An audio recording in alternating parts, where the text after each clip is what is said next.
is Leland Baptist. I am one of the managers and private bankers for lee-chandler, where we educate people on investing in alternative investments and why that is so important. And today I have with me our amazing host. How are you doing, Hank? Good morning, kind sir.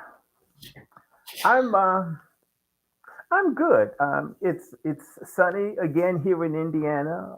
The weather is nice. It's a week before spring. It's St. Patty's Day. I would be having green beer if I were a beer drinker, but I'm good, and I'm just blessed to be alive. That's all. Amen to that, man. Amen to that.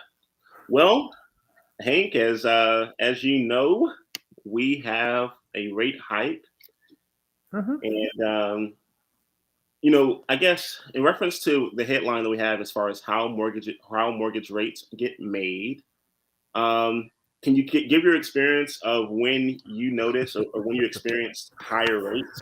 Oh God. Oh man, I was in the military. Single guy moving around the world a lot, so there was no time to try to buy anything. And in the 80s, I moved to Washington, D.C. I was at the Pentagon and I was buying a house. And I went out and I found a place. It was to me, a single guy with a four-bedroom house, two-car garage was magnificent.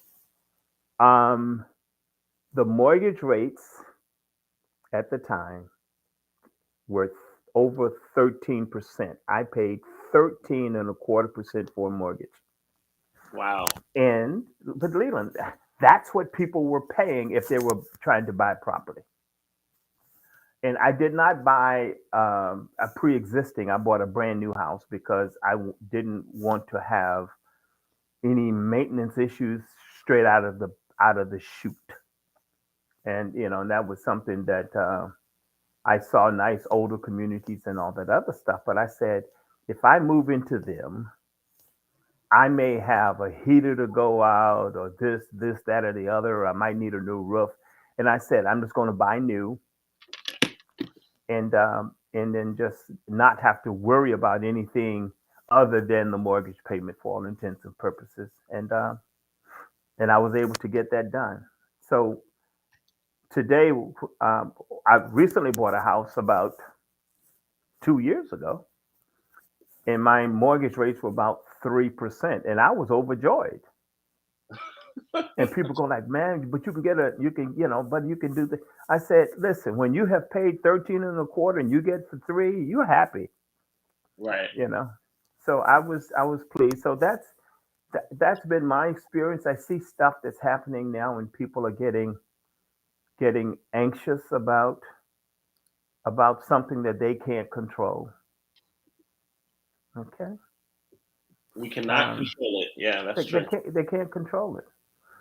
If the rates go up and and you can't afford the mortgage payment, then regroup. That's all. Just regroup. Don't be upset. As they say, don't be bitter. Be better.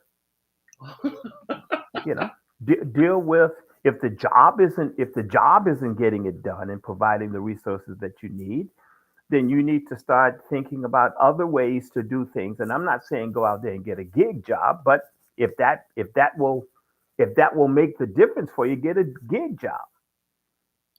You know, and in today's environment, a gig job is synonymous with alternative uh, investment in a sense, but that's still active income rather than alternatives that we deal with. I talk about passive Yeah. income. So you know, so that's my byline, sir. And this might sound somewhat callous, but when you've paid 13 plus, to me, anything less than that is gravy. Yeah, the next house we bought was around 8, you know, and then the next house we bought was 3. So it's like, duh, you know. Whew. My mom said, son, if you can't If you can't stand the heat, don't get in the kitchen. Yikes. So decide, people. That's all. The rates are going to go up and down. They're going to fluctuate based on other conditions in the environment or in the economy. It has nothing to do with you. It's the idea of how do we maintain a stable economy. Right. You know.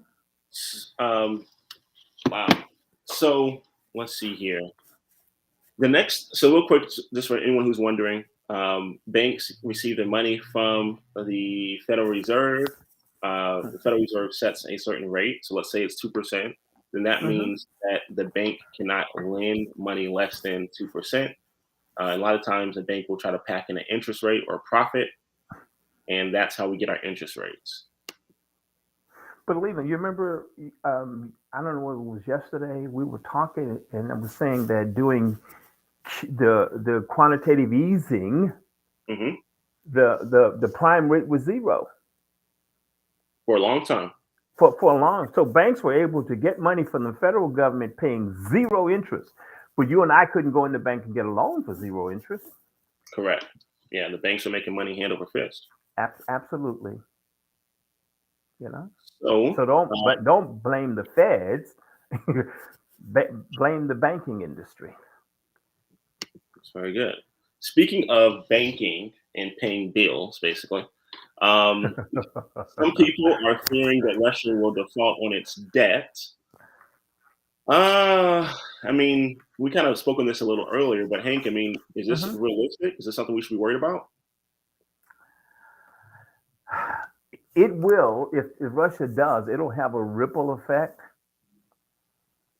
But I think the other economies, the other global economies, are preparing for the eventuality.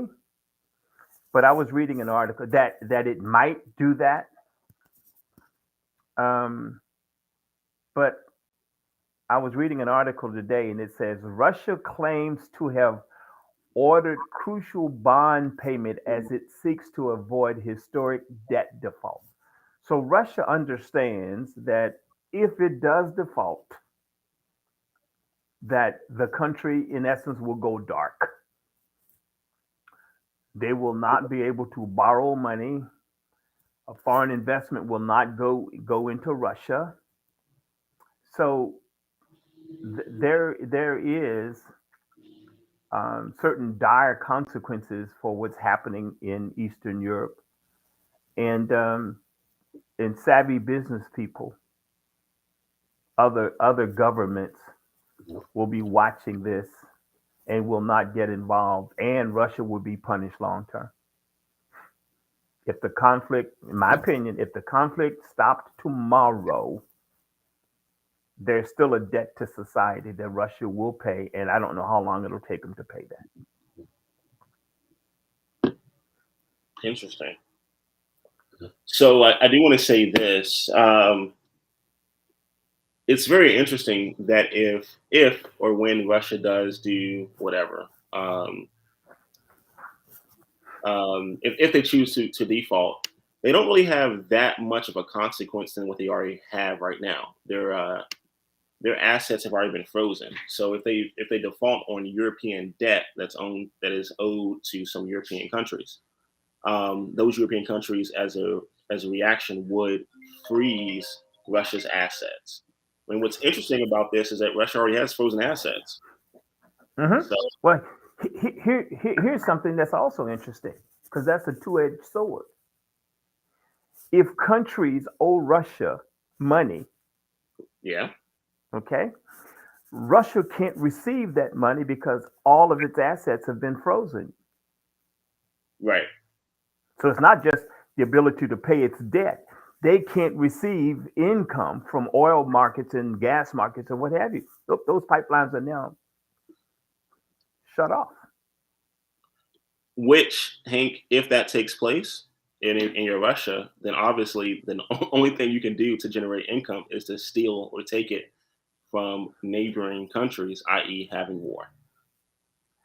Yes, and that is another debt that that needs to be paid with extreme caution. Absolutely. Speaking of And caution, yes, sir. our next topic is talking about alternative investments. Hush now. Isn't that our forte, So sir? that is our forte. Now, what's interesting about this, a Forbes article that Hank shared with me Hmm. earlier, and Hank, can you kind of riddle off the top two alternative investments that Forbes is referring to for people? Um, yes, the number one is cryptocurrency, and the number two is NFT. And for me personally, they both scare me because I think they're volatile and risky. They fluctuate so much. Um, and I've looked at cryptos, buying some cheap cryptos like everybody else did, like penny stock, because I cannot afford $38,000 or $39,000 for a Bitcoin. And I'm a greedy sort of guy. I don't want a part of a coin. I want a coin. And there aren't too many people, Leland, that can invest $38,000 on a coin. There are not too many people who can invest millions of dollars on an NFT. Hmm. And with an So NFT, what do you have to show for it? supposedly it can't be copied or stolen. But I mean, if we can be honest, if someone has, hey, you and I have a few friends that are artists, but like that are professional artists, Correct. like that Yes. is what we do. Okay. Hmm. Um, and so we can buy portraits from these individuals, easy, go to auctions, etc. Hmm. Um, you know, right? Okay, 10 years ago, you would buy a portrait from an artist, and it would be trademark, or you could possibly trademark it, stamp it, Hmm. whatever. And you would be the only person who has it, and so Hmm. therefore it would give value. And so someone to take that from you, they would steal your paintings. Okay. That's right. They, Uh, like they didn't know the value. yeah, right. Yeah. Now today they're claiming that NFTs are is an extension of that. But here's my only thing: if you put your NFT on the screen, or you send me a picture of your NFT, I could possibly, I don't know what, screenshot that, right click and hit copy. Um, and I may not have the actual NFT, but I will still have Hmm. that picture that I can maybe hang up on my wall, etc. So NFTs, it definitely, the technology is great, Hmm. but um, as far as the art right now for Hmm. NFTs, a large amount of it is built off of hype, Uh-huh. and it doesn't really protect the confidentiality of Hmm. a picture, because you can still, I could hit print on something I see online, and frame it for myself. So I'm Leland. I'm sorry. I'm sitting here. I'm looking on my wall, and I have a Picasso. right. Okay, a limited edition Picasso. Okay, it's on my wall, and wherever I have gone over the last 30 years, my Picasso has gone with me. Right. I hope so. Okay, I can scratch it, I can sniff it, I can see it. So I'm the touchy feely sort of guy. Okay, um, if I bought a crypto, I don't possess it. I don't get a coin that I can put in a vault. So I don't get any of that. NFT, I don't get it.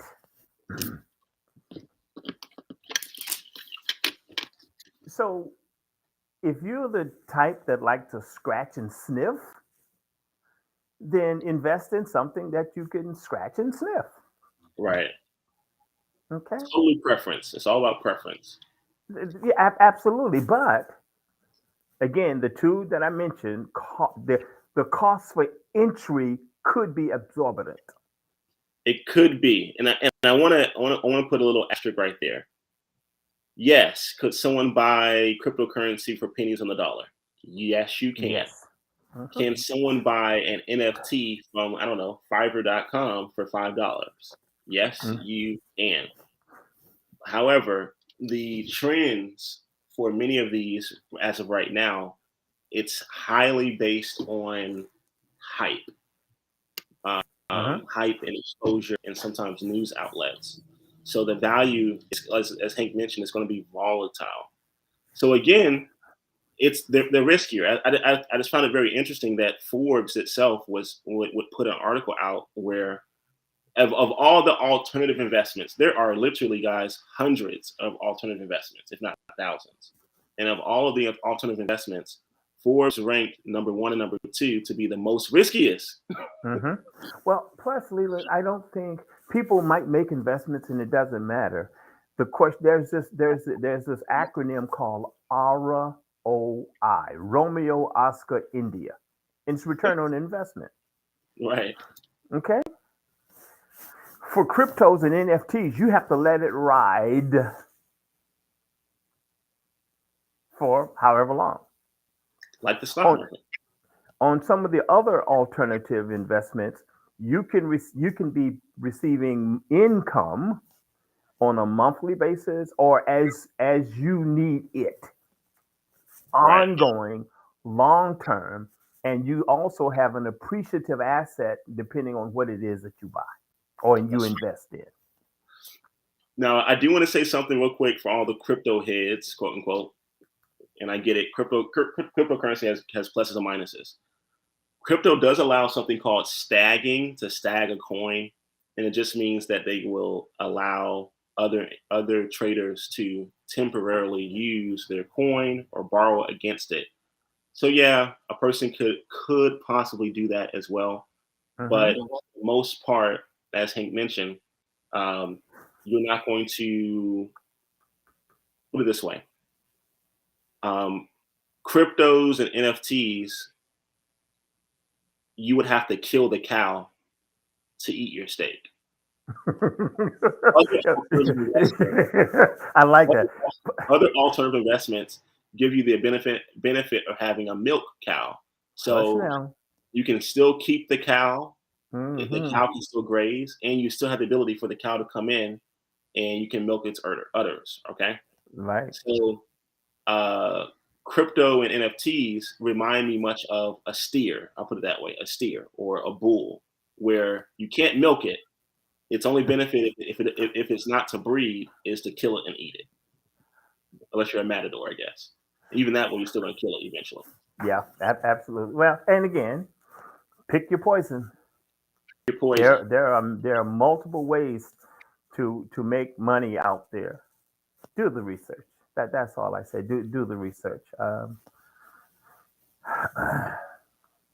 Whoa, I So like this one. here's something that we want to bring you guys talk about picking poison.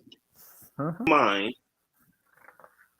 that everyone is investing in alternative investments, except for people that should be investing in alternative investments. Okay, so Hmm. the question here is, Hank, why are alternative investments becoming so popular right now? Well, I think a couple reasons. There is, for lack of a better word, there's too much one hanky panky going on in the stock market. There's volatility in the stock market.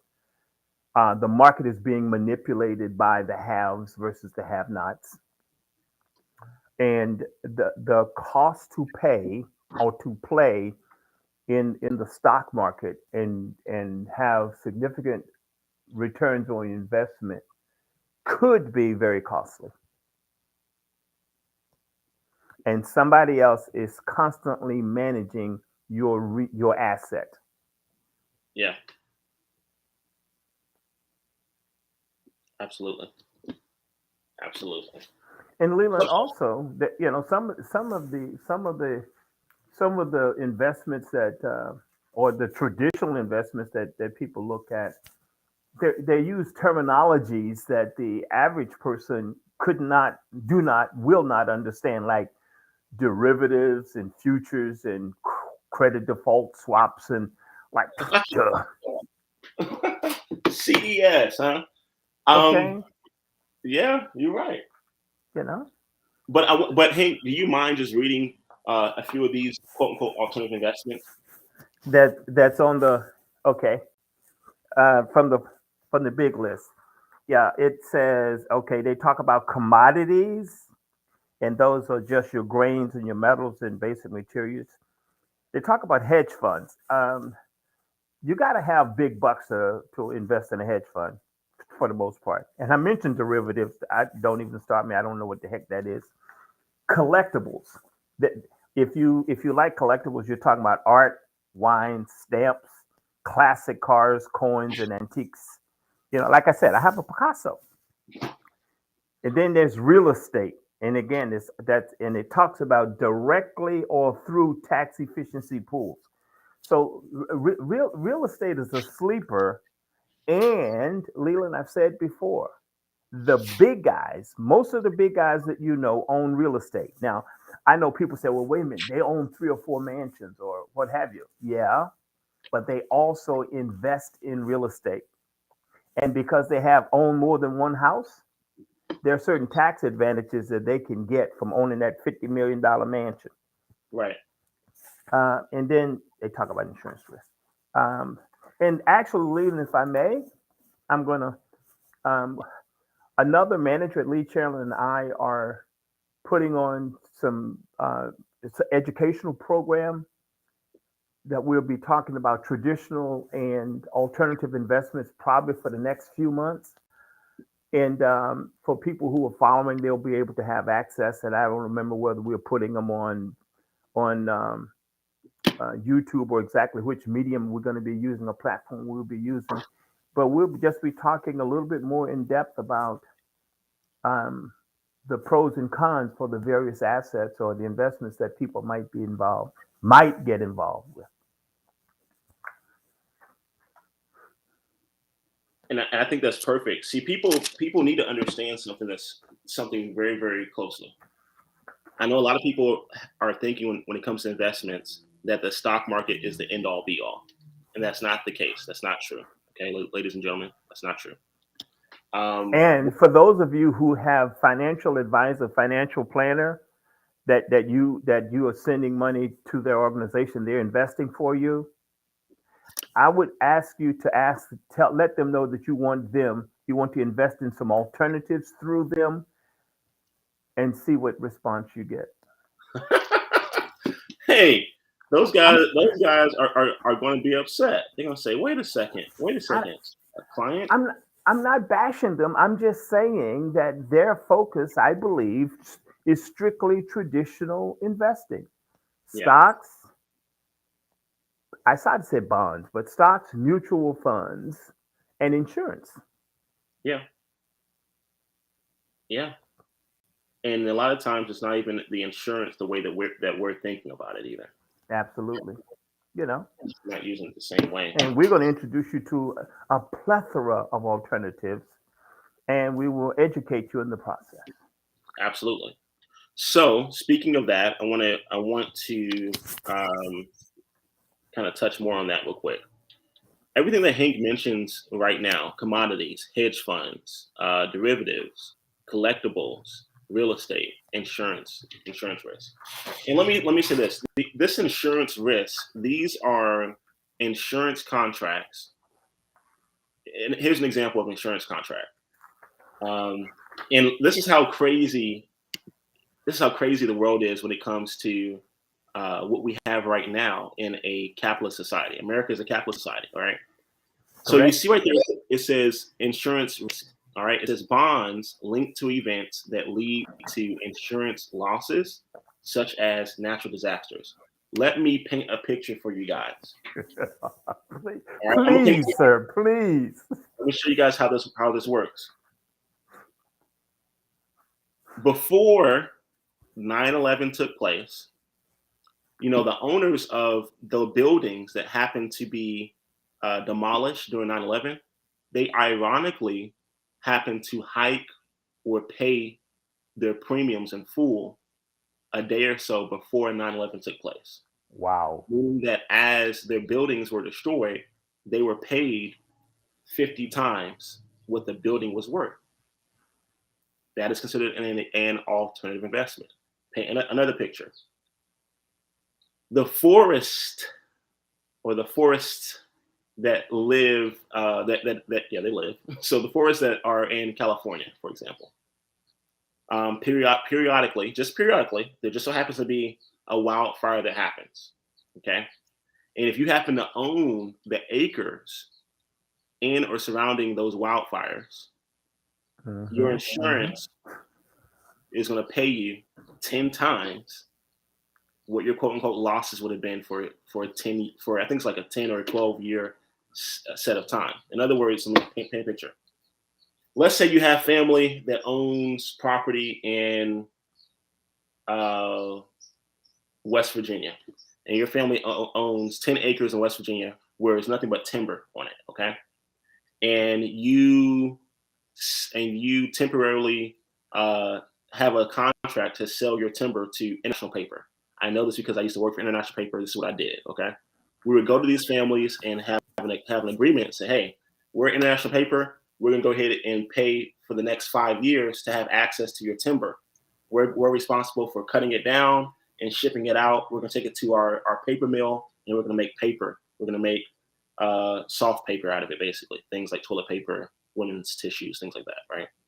So we give this family a check with a set amount that no matter what happens to the economy, there's a set amount of money that they're going to get from International Paper.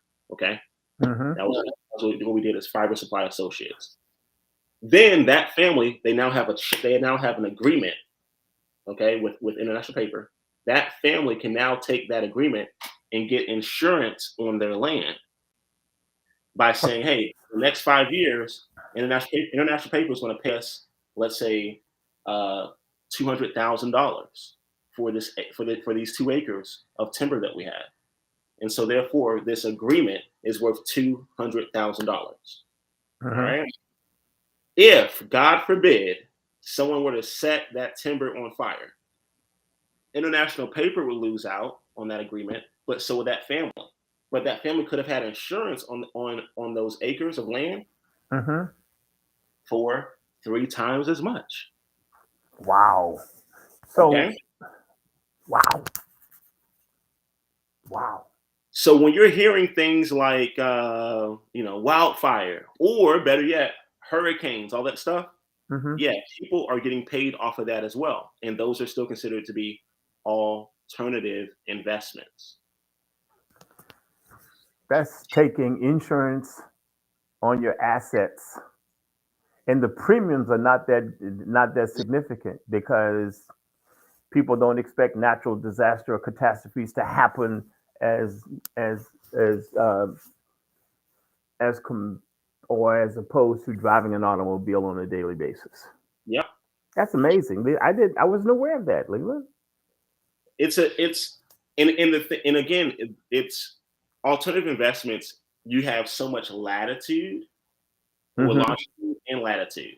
Okay. There's so much more flexibility.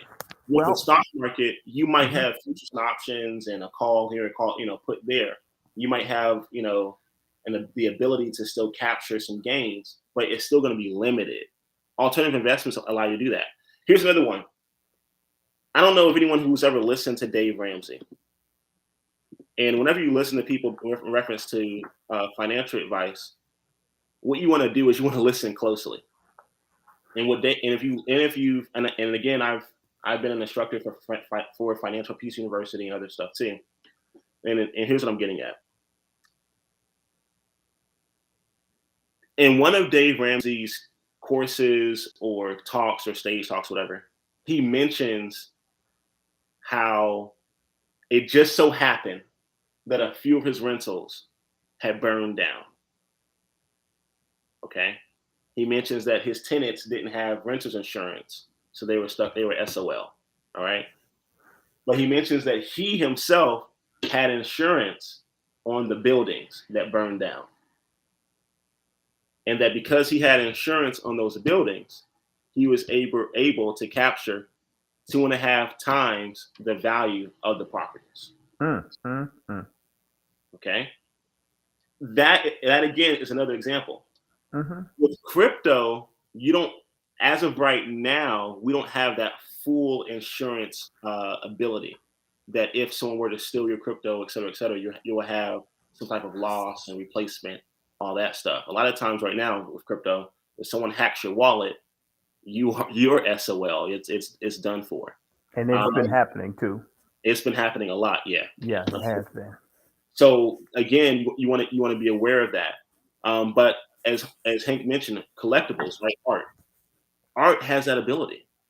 Art, believe it or not, guys, art is such an amazing investment that let's say this was a painting, this phone right here. I could choose to donate or lease this painting to a local nonprofit. Let's call it a museum. Oh my word. A museum could then take my painting, put it in an exhibit. And a lot of times they'll take the original, they'll copy it enough to make basically a counterpart that is not real and authentic, but enough to at least be in display, so that Mm-hmm. it's still all that stuff. Anyway, they'll take the original and they'll hang it in a facility or an exhibit because I own it, but through a contract I'm leasing it to the museum.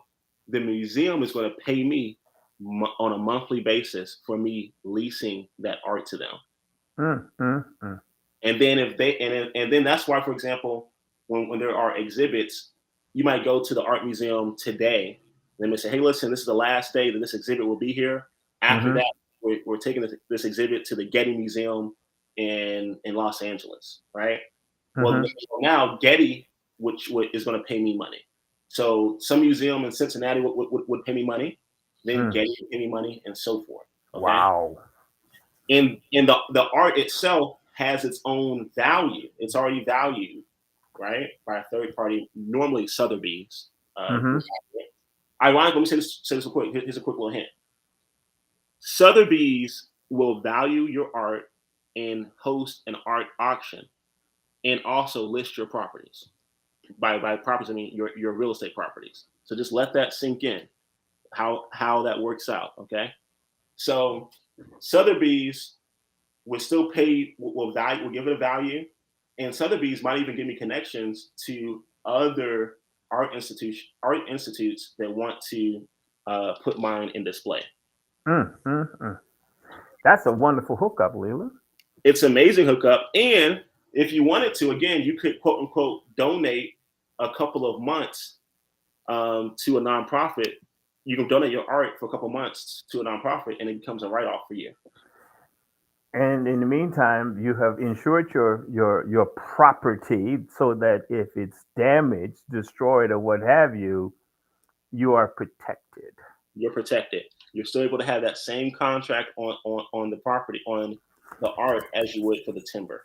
Can you get insurance on um, on your stock or mutual funds? You can definitely not your mutual funds. You can get only a type of stock insurance if you're trading in what's considered derivatives, or Mm. if you're trading in certain commodities. However, let me say this though. Again, those contracts and the quote unquote insurance is very, very limited in their time allocations. Okay. Wow. Okay. It's very, very limited. It's like, hey, this option's only good for 3 days type of thing, right? Okay. 72 hours. So I yeah, learned could seem something. good, but it's very, very, it's not very intuitive. Thank you So for the education, sir. no problem. Here's something that I want to touch on real quick. We're gonna go to JP Morgan real quick as we conclude for the day. Aha. I love him. I want everyone to know that if your bank can invest in alternative investments, there's really no reason that you should not invest in alternative investment. Amen. And let me paint this very clear. So the bank is called Chase,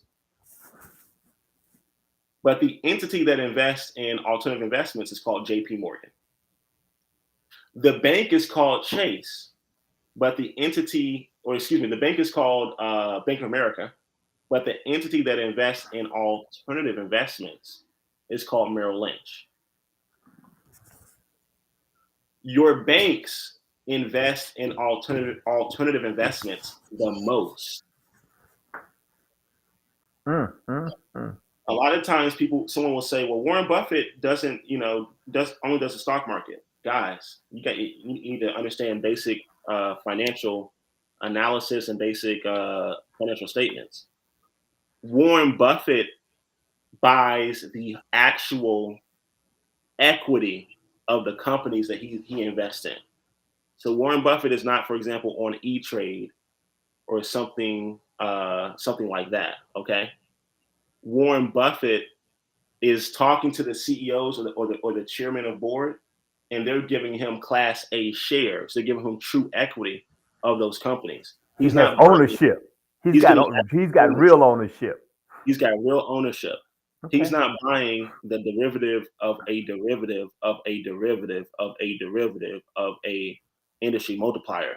That's the common stock people are fighting over. That's not what Warren Buffett's buying. In addition to that, if you look at Warren Buffett's portfolio, and anyone can go on the SEC's website, you can look up any publicly traded company. Berkshire Hathaway is a publicly traded company. You can look at their balance sheet. You can look at their income statement. And what they purchase, believe it or not, in addition to real equity, what they also purchase is real estate in the Midwest. All alternatives. All are alternatives. Yes, And look, indeed. just think about this real quick. I mentioned Sotheby's. I said Sotheby's is the same company that will that will value your art, that will auction your art. They are the same company that will value your real estate and will list your real estate. Berkshire Hathaway is the same company that will buy the real equity of a company, and then also Berkshire Hathaway Homes will list your real estate. They will sell your real estate for you. Mm. The connection has always been right in front of people's faces. Okay?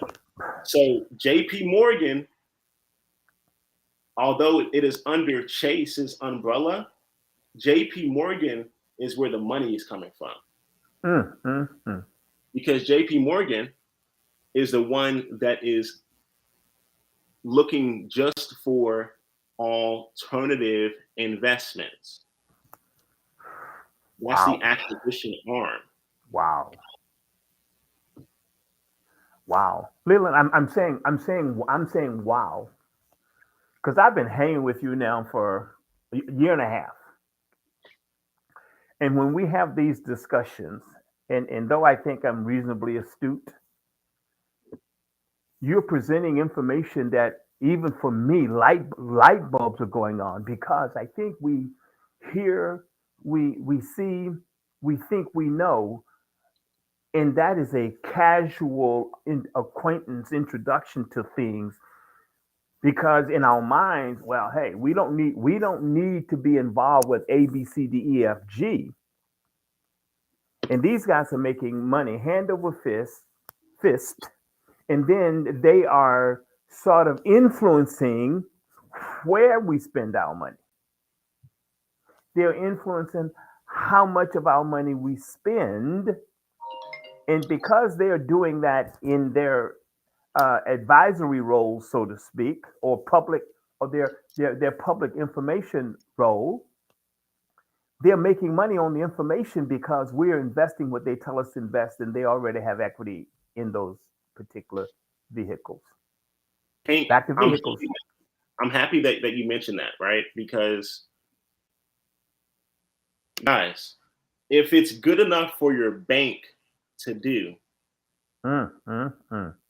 why is it not good enough? Why is it not good enough for you to do? If it's good enough for your bank to do, why is it that others have an issue in doing the same thing?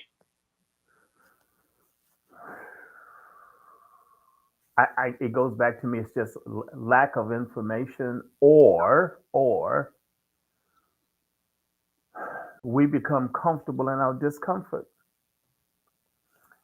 We don't see how we can play in those fields only because the big guys are playing and we think it takes big money to play in alternatives, um, or we don't have the the sophistication, the savviness, um, or the connection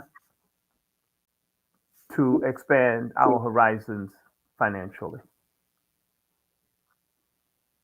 Hank, earlier you and I were talking about, um, actually earlier, Hank and I were looking at the balance sheet for a few local banks, okay, a few Hmm. regional banks, and we were looking at their assets and their liabilities, and we were looking at seeing it, what their biggest assets were. Yeah, I remember. Whew. Here's the thing that many of us are forgetting, or we're missing out on. And Hank, you touched on this a little bit.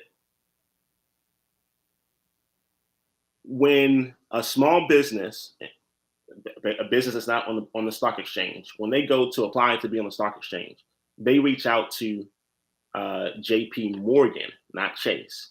They reach out to J.P. Morgan. They reach out to Goldman Sachs. Okay, they reach out to Deutsche Bank. They reach out to Merrill Lynch, and these entities are going to value the company, and then they're going to buy in. They're going to basically buy the real equity of those companies. Mm, Those are alternative investments. Once they hit the market, it's no longer an alternative investment. okay. Okay. Wow. We have to stop and think, and really look at what are actual alternative Hmm. investments. Well, I'm sitting here and thinking through that process and my limited knowledge of that process. I'm going to use a term that I cannot um, back up, but I think that is manipulation on steroids. Well, yeah, I mean, sure, technically, yeah, Hank, technically it is, and what I want to show everyone that can actually see, that's actually watching right now, they can see, we're looking right now at the financial statement for J.P. Morgan. Okay, Hmm. again, J.P. Morgan and Chase, it's a body, right, with different parts, with different functions. The bank itself is a different entity. JP Morgan Chase is a different entity. Okay. And that entity can come together, but they still have different balance sheets. What we're going to look at right now is we're going to look at their assets, only their assets. Okay. Excuse me. Here's what I want to show. They have treasury securities. They have, or AKA bonds. They have state and municipal bonds. They have mortgage-backed securities. Mm, mm, mm. Okay. They have real estate mortgage loans.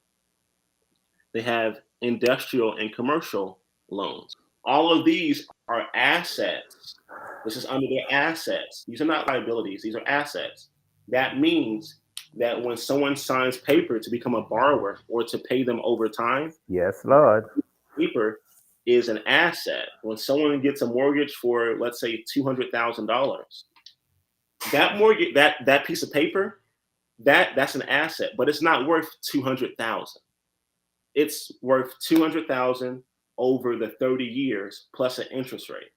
So what someone thinks is a $200,000 loan, the bank looks at that and says, "Hey, this is a $400,000 asset. Mm, mm, We're going to mm. put on our balance sheet." Man. And it's I mean, it's basic Hmm. arithmetic. This Yeah. is stuff basic arithmetic. It's That's out why in they, the yeah, that's why they make loans to folk. That's why they have mortgages. That's, oh man. because those are assets. Mm-hmm. But Leland, I'm sitting here thinking earlier on you were showing how Chairman Powell and they're looking at increasing the interest rates. And for you and I, or you and me, out here in the hinterlands, we look at that 1%, 1.5%, and we go like, oh man, and we pay it, right? Right? But I'm sitting here thinking, and help me if I'm, help me if I'm on something or if I'm wrong, help me. The banks, the mortgage brokers, all those guys are passing that cost on to the end user. Yes. So are they losing money or making money? Oh, making money regardless. Okay. All right. I did. I was right. I was thinking about that correctly. They're making money regardless. And again, this is a release that took place in 2022 Mm-hmm. from Chase. I'm going to read some of these real quick. It says hedge funds. These are alternative investments that they're looking at. Hedge funds, real estate, private credit, private equity, real estate again. Okay. Mm-hmm. Those are the alternative investments that Chase, excuse me, not even Chase, I'm back up, that JP Morgan is Morgan. looking Mm-hmm. at. Okay. Mm-hmm. I'm going to dive into these real quick and explain how you, as an individual, you, the person who is watching right now, person who is listening right now, how you have the ability to do the same thing. This is not something that is only available to your bank. You're able to do this, and we go into this in detail in the Asset Builders Club and also in the free trainings that we offer. But I want to make sure that we get this down pat, because if you want the real financial freedom that you deserve, it's not going to come through the stock market. Bring it Matter on, brother. Yes. Wait, please. of Say that fact, again. Say that it's again, not. please. But it's not. It's sure as hell not going to come from the stock market. You want to know how we Okay. know that? Let's just use basic arithmetic, real quick, ladies and gentlemen. Let's say right now, this very moment, you invest. You happen to be one of the.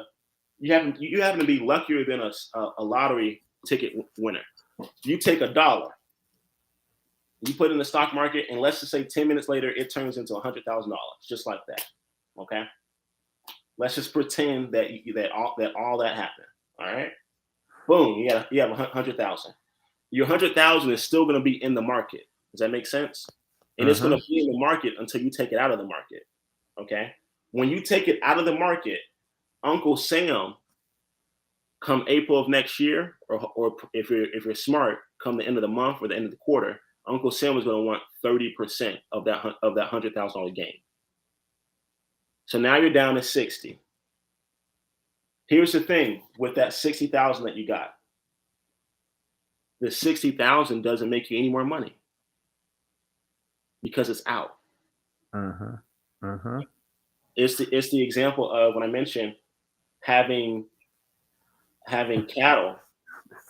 In order for you to eat, you have to kill the cattle. But once you kill it, it can't reproduce any more That's calves. it. Mm-hmm. I Well, hope people are seeing these analogies, this connective tissue that we're trying to say that, hey, listen, just decide. That's all. Just decide. Create a plan and then you don't have follow to it. do all of the alternative investments. You can Right. do one, and you don't even have to invest everything that you have. That's definitely not what we're saying. But here's an example, real quick. This is through JP Morgan, okay? JP Morgan is saying, hey, listen, we're looking for strong alpha opportunities. I'll tell you guys about that later. Saying, hey, we're looking for inflation headwinds and trading opportunities. They're basically saying looking to get out very quickly. We're In and looking, out. yeah, we're looking for secular themes. Again, themes to get in and out. Okay, all right. As a matter of fact, okay, some people may like the Rothschilds, or if you ever did any research on the actual person, J.P. Morgan, who's the actual person, or the Rothschilds, etc. Both he and the Rothschilds said we only treat the stock market like a cold shower. Mm. You get in, you get out. Quickly. And if you don't believe me, you can Google it. If you're someone who likes to research and you like history like I do, Google it. Those are their own words. But through marketing, we convince everyone else the opposite. But those were his own words. All right. Now look, for real estate, here's what he's saying. He's or his entity is saying infrastructure, transportation, timber. Now, Hank, you've been talking about infrastructure for the past 6 months. Yeah. But I don't see their real estate. I don't You're talking about real assets. I don't see houses. Nope. I don't Because nope. Nope. We have as people, we're having, or as investors, too many of us are having such a skewed view hmm on what's available. See, here's something that some of us aren't thinking about. I remember when I would drive through, Wisconsin or wherever else, or even northern Indiana, and there would be windmills. hmm Windmills. hmm Going. Check this out, guys. The windmills, they don't always own the land. That's right. The company that owns the windmills might lease the land. The company that has the cell tower might lease the land from the landowner. hmm But that's still real estate. See, real estate doesn't have to be someone living in a property. Mm. I get you. There's so many ways. So here they're saying, hey, listen, we're going to be in a low carbon world. We're looking at long-term investments for infrastructure when it comes to renewable energy. mm mm Now, let mm. me let me paint this picture for everyone, because this is alternative investments. What if you were able to see the track or the interstates or the roads in which the government wants to place electrical vehicles throughout the U.S.? Do you mean the charging stations? Yep, the charging stations. Yeah. Well, that's coming. Yeah. Hello. That's coming. So then, what if Mm, you said, mm, "Hey, you mm. know what? Right off of Route 66, they're going to put a charging station right over here. You know what I could do? Do a contract with someone for a 5 year, 10 year, whatever lease agreement, whatever. Maybe even a master lease agreement. You know what I want to do? I think I'm going to go ahead and strike up a deal with this guy, Mhm. and he'll give me control of the property. So when they go ahead and plant their flag here for that charging station, because those electrical vehicles can only go so far, has to be Mhm. within a certain radius anyway. I can go ahead and position myself correctly. That's what they're talking about right here. Mm, mm, mm. That's what they're talking about. But that's still real estate. And Trans- we Go ahead, buddy. Transportation, for example, Carnegie with the railroads, et cetera, et cetera. Well, you had to buy the land for the railroad to cut across. But there are people that already own that land. So in some cases they had to lease that land for the track to pass through. Mhm. That's still real estate, and that's still an alternative investment. Wow. Wow.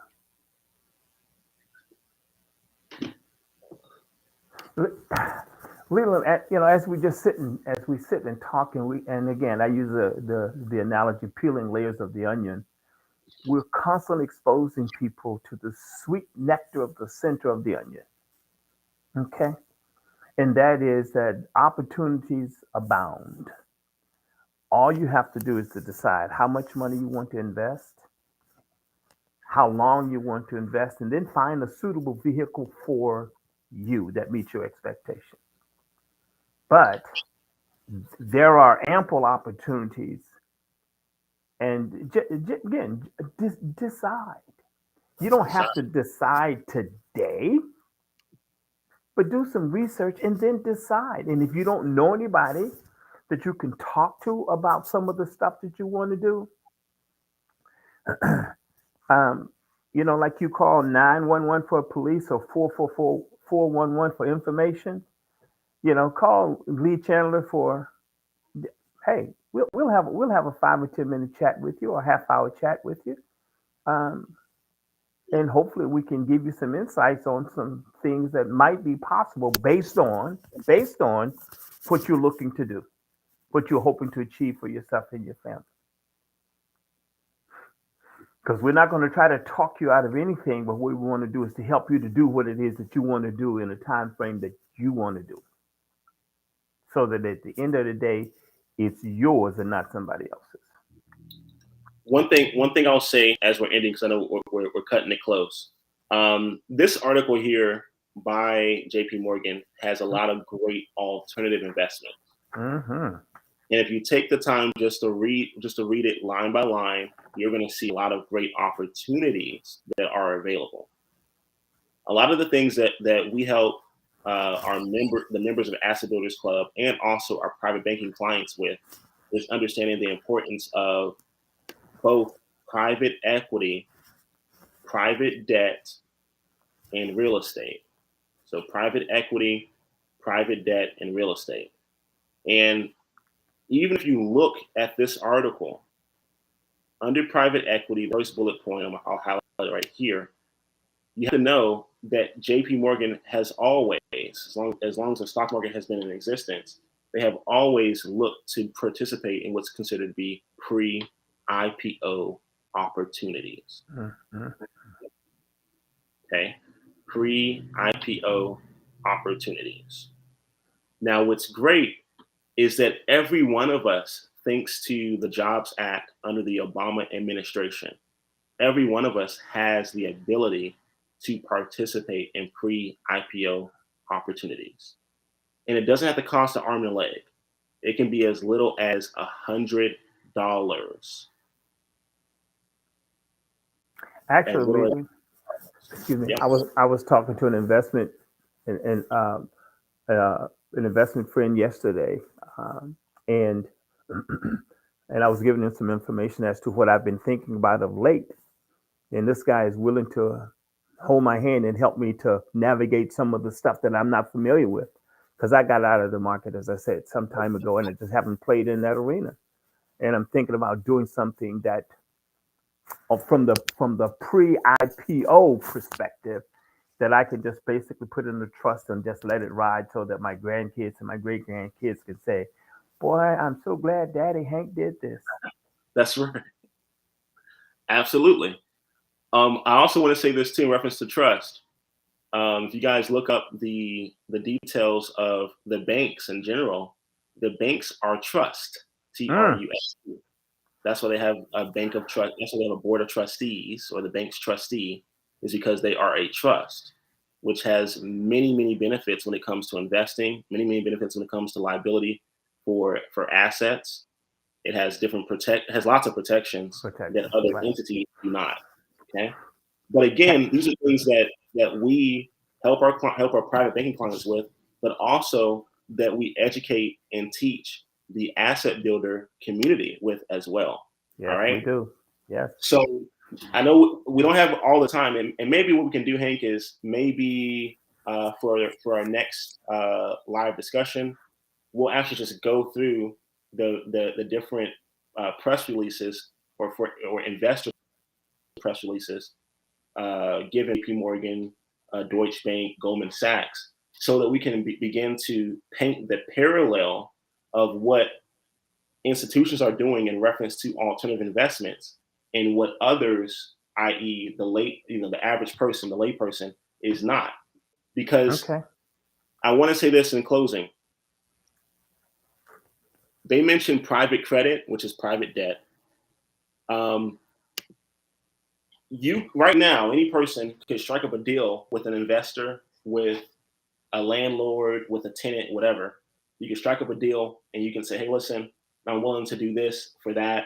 I'm willing to put this agreement on a contract, right? That you can pay me over time with an interest rate with a set payment amount.